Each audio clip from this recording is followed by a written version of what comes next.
ang ulam na mas sumasarap, lalo na kapag nakailang init. Kaya today, magluluto tayo ng kalderetang manok. For this version, palambuting manok ang gagamitin natin.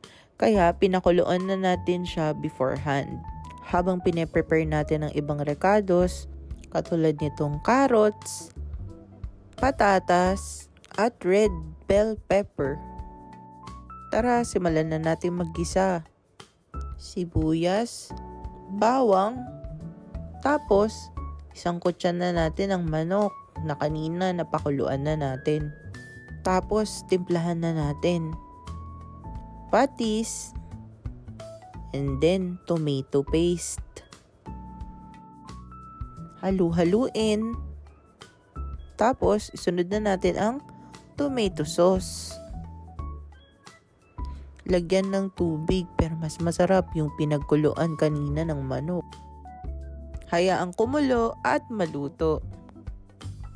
Maya-maya, lagyan na natin ng peanut butter. At syempre, liver spread. Halu-haluin muli at hayaang kumulo. Maamoy mo na agad yung aroma. Pero dagdagan pa natin ang timpla. Lagyan ng toyo. Tapos isama na natin yung kaninang hiniwa nating mga gulay. Carrots. Dahon ng laurel. Hayaan muling kumulo.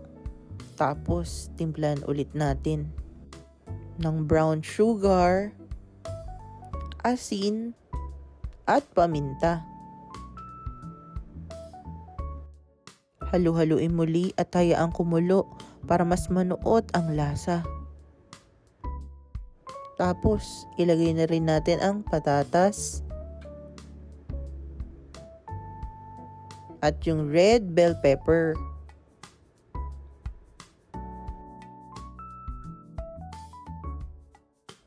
Ayan, luto na ang ating kalderetang manok.